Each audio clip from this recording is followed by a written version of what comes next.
Neopian lore, what we got in store. Talking about the things that we love and adore. We're all over 20, right? We stay indoors and play this game. And love this game. Sometimes hate this game. But let's all talk about Neopian lore. Yeah! Woohoo! Welcome to episode 30 of Neopian Lore. Knights, evil sorcerers, political conflicts, magic spells. The plot Battle for Meridell had it all. Dive into a story with an iconic antagonist, familiar faces, and a thrilling redemption arc. I'll try to be as accurate as possible and attempt to pronounce all names correctly, but keep in mind, this world is fictional and this is all just for fun. I'm your host, Krista Poyman. Now let's cozy up to some nostalgia. Battle for Meridell is the sequel to the plot Champions of Meridell. It came out in 2004, 2 years after its precursor. Luckily, the prologue of the plot does provide a super quick recap, but for full details, check out the Neopian Lore episode specifically on the Champions of Meridell. This plot was especially groundbreaking for Neopets, as it was the first to use the comic format and the first plot to have a corresponding TCG set, which provided quite a bit of additional lore. And with that, let's begin. Once upon a time, there was a great and mighty kingdom, ruled by a wise and grumpy king. The kingdom enjoyed peace and prosperity, and to celebrate their good fortune, the king held tournaments and festivals for the people's enjoyment. The kingdom had a champion, Jaren, who was the greatest hero the kingdom had ever known. Within this kingdom lived 4 friends who came from another world. Although they'd been strangers, they found a place in their new world. Kayla got to be a potion maker in the kingdom's alchemy laboratory, while Morris and Boris got to be squires serving the kingdom's bravest knights. And the last one, Leisha, she got her big brother back. Oh, what a sweet opening. Surely in this time of peace, nothing could go wrong, right? My favorite part of this comic's intro is the panel where they state Grumpy King, which does a close-up on King Scarl happily eating a drumstick. Hey, I get it, man. Food makes me less grumpy too. Just as an aside, King Scarl is a fascinating character. I do find him hilarious in his unapologetic grumpiness and absurdity, but overall, he's not the best ruler. He spends most of his time eating, partying, and having others perform for his amusement, or lack of amusement. Only in times of high tension does he actually step up and be a useful ruler. If you're familiar with Game of Thrones, he's very similar in that regard to Robert Baratheon, which again, I loved his character, but he was a terrible ruler. The people around him made most of the political decisions. In this plot's case, Jaren acts as a surrogate ruler, basically the king's hand and calling most of the shots. Alright, back to it. The great kingdom had a neighbor casting a dark shadow upon the kingdom's walls. Though in the past they had been bitter enemies, those times were long past and peace ruled the day. A peace signed by treaty and sealed with vows. A peace that would last 1,000 years. And if you believed that, you're as stupid as that fat king. And here is the introduction of our new antagonist, Lord Kass. He is a domineering Darigan Eyrie, and during Champions of Meridell, he was a general, but when Lord Kass was vanquished by the Orb of Power, Kass took the opportunity to take his position as Lord. We see him brutally standing in the Darigan Castle window. Next to him is a list of highly influential Neopians to recruit, and tactics in order to do so: intimidate, bribe, and blackmail. A Zafara agent enters his chambers, who is enlisted to get this political influence. In the TCG, she is known as the Zafara double agent, quote, "Beware those who betray their masters. They might betray you too." We're not exactly sure where her loyalties truly lie, and what information she leaked to each side throughout the plot. "My lord, the judge and sheriff now swear fealty to you. Though Master Vex, the dungeon keeper, was not swayed by the new lord and was sent to his own dungeons. Fear and unrest spreads across the citadel. Meanwhile, in Meridell, a group of farmers have gone out during the nighttime in a cornfield to search for a creature that has been eating all of their crops. They hear something odd and find a trail of mangled corn. Upon investigation, they find a sickly purple-gray, mangled bat-like creature. It screeches at the farmers, then flies off into the night. Shortly after the farmers' strange encounter, a young Usul named Sally goes to the stables with table scraps to feed her new pet named Fluffy, also referred to as Mr. Scary. And no, this is not the same Sally from Asuki Frenzy. After depositing the food, Sally scampers off to hide behind a haystack to watch a clawed hand reach for it. Glowing red eyes lock onto Sally's. On the Citadel, propaganda posters are plastered all over, featuring Lord Kass and the phrase, "Our beloved leader." Even children play with dolls in his likeness. Not all are followers of the dictator, though, and a game was even created to show displeasure called Kass Basher. Choose your weapon: a loaf of bread, a stick, or a spiked club to whack a Kass plushie as far as you can. There is also a 1 in 10,000 chance on the hardest difficulty that you'll have a tree as your bat. And yes, it does look as absurd as it sounds. But this is a time of high tensions with war on the horizon, and this silly little game is no longer one when seen by the wrong person. As with the beginning of the plot, those that speak out will be silenced. From the Kass Basher Neopedia page, quote, "My turn to swing," a boy says, carrying a little purple-beaked thing. It flies high this time, higher than they've hit it before. Up, up, up, down, down, down. The boy at the end of the street steps under it, and under a tall shadow that stretches across his vision.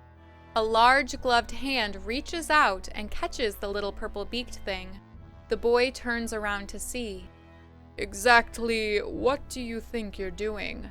the armored Eerie asks, its eyes dark in the dim light. The kid says. He looks for his two friends, but all he sees is the slowly rising sun and a street sign that reads, Lord Kass Boulevard. The armored Eerie looks at the little purple-beaked toy, turning it over and over in his hands. "You did this?" he asks. The kid says. He doesn't say anything else. "Come with me," the Eerie orders, picking the boy up by the scruff of his neck before carrying him away. Down the street, hiding behind a closed newspaper vendor, two sets of eyes watch. They watch their friend as he yells for help. Help from his friends, help from anybody. Everyone hears him. Nobody answers. So speaking out or playing a game that supports opposition could be a trip to the dungeons. Or worse. In the square, Lord Kass's booming voice fills the streets. "A time of peace. A time of prosperity. A time of understanding. But there are those who would take this freedom, my friends. Those who would rob it from us. Those who would lead us to another war, in the name of selfishness, in the name of greed, in the name of King Skarl." A poster is rolled down with a cartoonishly evil Skarl on it. Boos and jeers erupt from the crowd at his image. Kass continues. "Are we going to let him attack us? Are we going to let him ruin everything we've built? Then I ask you, my people, I ask you, what can I do?" General Galgaroth, loyal to Lord Darigan, is brought forward in chains. He is tossed off the citadel, being made an example. The crowd takes the bait. There are chants of war and even death threats to King Skarl. "The people have spoken, and the will of the people must be obeyed. War it is." Deep in the night, in Lord Kass's bedchambers, around his neck, a glowing necklace taunts him. "No, I am worthy, I swear," Kass mutters in his sleep. The necklace whispers back with 3 distinct voices, and on the walls, 3 silhouettes of a fairy, a galert, and a skeith. "We don't believe you, Kass." "You just don't show enough ambition." Your desire for wealth is lacking. The Citadel deserves its revenge against that fool, Skarl. If you fail us, as Lord Darigan did, your punishment will be 10 times worse. Lord Kass responds, I will. I'll do anything. Just don't take away the power. These voices are known as the Three, manifestations of greed, ambition, and revenge. From their Neopedia page, in the swirling, darkest depths of our minds lies their domain. The little voice you hear in the back of your head when you choose greed over a good deed, when you plot against one that has wronged you. Kings and rulers have often spoke of mysterious visitors during dire times, when you are at your weakest and most desperate. That is where they prey upon your soul. Revenge, greed, ambition, they are malice in their corporeal forms, haunting the sides of us that we ourselves wish we did not have. It's not officially stated where the necklace Kass had came from, but it is implied that the witch helping the Citadel, known as Morgus, provided it. As the Kass Charm TCG card says, they say that old hag gave him this thing that makes him super strong and allows him to read your mind. We're not exactly sure what Morgus's motives would be besides the obvious of wanting power. She could also have some sort of deal with the Three, spreading their mission of greed, ambition, and revenge. Later on, Morgus casts an illusion on her Darigan Aisha daughter to look stunningly beautiful. Lord Kass then sends her down to Meridell as a rather unusual present to King Skarl.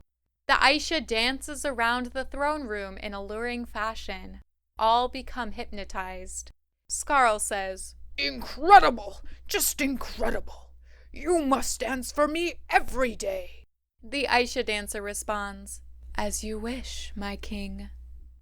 With the war begun, Meridell troops have rallied to defend the kingdom. There has been no word about reinforcements from King Skarl, otherwise occupied, and Knight Jaren is left on his own to lead the defense against the Darigan Citadel. Not only are they fighting their enemies, but hypnotized citizens who meandered from the court. The Meridell army is vastly outnumbered, and they flee into the woods. Nearby, Sally is trying to retrieve her pet to get him to safety. Mr. Scary! Mr. Scary! We have to run now! Are you there?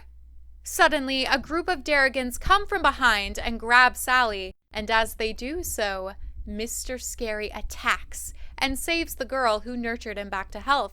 For this is not just any old creature. This is Lord Darigan, somehow alive after the explosion from the orb. In his weakened state, he had forgotten what and who he was, but in this fight, he remembers. Darigan. He immediately takes to the sky to return to his old home. In the Meridell courtroom, Leisha breaks free from the Aisha dancer's trance. She rushes to the library and finds a book of spells and returns, reciting, That which is hidden cannot hide. Where there is truth, lies cannot abide. From the king we must wean. Everyone here, let it be seen. The Aisha dancer transforms to her original form, and the spell cast over the courtroom is broken.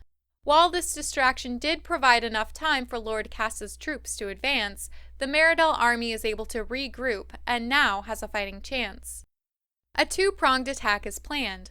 Kayla, the sorcerer, creates a supersized potion to enlarge the pet's turdums to the size equivalent of our elephants, not to be mixed up with the Neopets elephants, which I still argue should be pronounced elephantes, but I digress. On the ginormous turdum shells, they're equipped with catapults to combat the Darigan Citadel's own war machines. While most fight on Meridell, the other part of the army heads to the Citadel. Morris and Boris are instructed by Jaren to stay on Meridell and out of the more dangerous battle. Yes, they do have fighting experience and were made squires, but they're not always the most, responsible. I feel like King Skarl felt obligated to anoint them since he gave Leisha and Kayla such high prestige, but also those two earned it. Morris and Boris, they're like Pippin and Merryweather from Lord of the Rings. They often screw things up, but then somehow it magically works in their favor. But you know them, they don't listen and still go along. Upon the ascent, storms encroach, but the air fairy Celia, known as the Protector and the Dreamer, clears the skies. They arrive at the Citadel and perform a sneak attack. Lord Kass had sent the majority of his troops down to Meridell, leaving the Darigan Citadel undefended and vulnerable with a skeletal crew. Even so, Meridell is quickly overpowered, many thrown off the edge of the floating land to their deaths. Kass corners Jaren and raises his sword, ready to slice through his neck to decapitate him. On that cliffhanger, let's talk about the battle portion for users. All players fought against the army of Lord Kass. Enemies were slowly released throughout the plot and in limited quantities. For example, there were only 10,000 Bloodthak released, which each defeat awarded 250 plot points. Towards the end of the battle, Lord Kass appeared. He had a total of 10,000 hit points, difficulty 4,000, with a crazy collection of weapons, including the coveted Wand of the Dark Fairy. He could only be defeated by the collective user effort, as his total HP was lowered by how much damage one could do each match. Garrett_Jax was the user to deal the final blow. All other battles ceased. There were 2 avatars you could get during this portion. The Battle for Meridell Squished Spiders, awarded for defeating at least one gigantic spider, and Darigan Redeemed, for all that participated in the war. Back to the comic, with his sword raised high, Kass is ready to cut through Jaren's neck. But Morris and Boris come to the rescue and jump on Kass to give Jaren a few moments to react. But Kass quickly recovers, pushing Jaren, who slides off the Citadel's edge. He grabs on with one paw, Kass above him with a sword. With no other options, Jaren lets go, and Kass laughs above him. Before the battle had even begun, Jaren had written this heartbreaking diary entry to his sister. "My dear Lisha, I don't know if I'll ever see you again. I've done my best to look after you and your friends, but there comes a time when you have to look after yourself. You've all grown up so much since you arrived, since you fell into our world. When I'm gone, I want you to remember that the world is full of danger, but there is always hope. It may be hard to see, and you may have to fight for it, but no matter what happens to me, I'll always be there watching over you. No matter what happens, I'll always be your big brother. Remember that. Goodbye, Lisha." All hope seems lost. Morris and Boris look on with terror, having watched their best friend's brother supposedly fall to his death. The remainder of the Meridell army looks on with defeat. But out of the shadows, a gargoyle creature emerges, Lord Darigan Redeemed. Kass is baffled. You're... Lord Darigan responds. "Dead? I thought I was too." "A mistake I'll be happy to fix, old friend." The two engage in quick combat. Lord Darigan slices through the necklace around Lord Kass's neck, then takes the blunt end of his staff to crush it. Whispers emanate from it. "You failed us, Kass." "We knew you would." Lord Darigan holds out a hand to the falling Kass. "It's over, my friend. They can't control you anymore." It's revealed that Lord Darigan was in a similar situation in the last plot, controlled by the orb puppeteered by the Three. He understands firsthand the power the Three can have over you. If there's a seed of wanting power, they can easily manipulate it for their own use. The Darigan Redeemed TCG card has this very telling quote. "I may have once treated these people with cruelty. I see now that I was wrong. I will not stand by and let you repeat my mistakes, Kass." However, instead of accepting Darigan's help, Kass runs and retreats into the castle. The voices follow him. "You failed us, Kass." "Failed to gain revenge on Skarl." "Failed in your ambitions. Not even your greed was strong enough."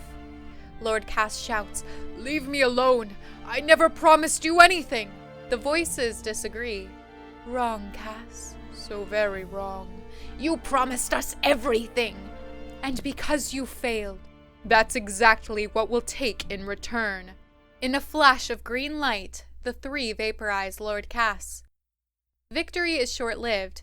While Kass may be defeated, there is one more thing to prevent: the Citadel exploding. With all the energy and magic flowing through the Citadel because of the war, the engines were overworked. On his journey to the engine room, the three taunt Lord Darigan. "You've won nothing, Darigan. You'll come back to us, sooner or later." Lord Darigan retorts while stopping the engines. "No, I won't. I don't need you anymore." And with that simple phrase, the three vanish. Though the battle is won and Meridell reigns victorious, back in the throne room, Leisha sobs at the supposed death of her brother. But Celia, the air fairy, bursts through the window with Jaren in her arms, for she had saved him. Worse for wear, but alive.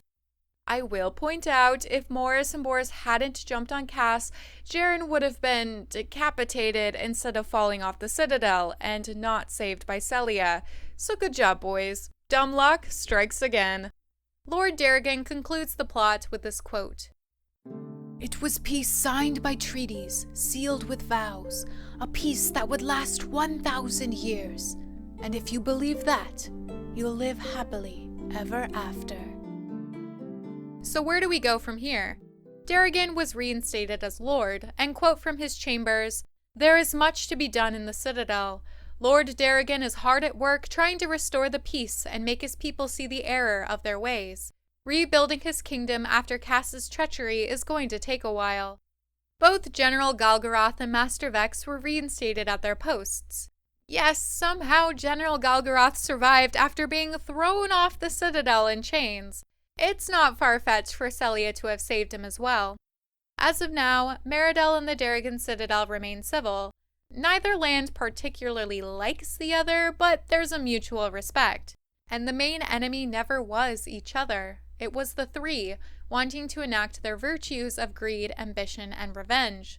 While they can no longer needle away at Lord Darigan, they still remain, waiting for someone who is powerful and susceptible enough to do their bidding. Now that I think of it, the game Kass Basher is kinda sad. We never got to see what Lord Kass was like before the plot. Regardless of his actions, he was taken advantage of. We know the three can't control you unless it's acting upon a part of you that's already there, but they fully manipulated that part of him. Similar to Lord Darigan somehow surviving after Champions of Meridell, there is a chance Lord Kass is still out there. Perhaps someday he will also receive a redemption arc. Well, that's all for this episode of Neopian Lore. All characters and licensing belong to Neopets.com. Music was created by me, Krista. I hope you have a peaceful day in Neopia.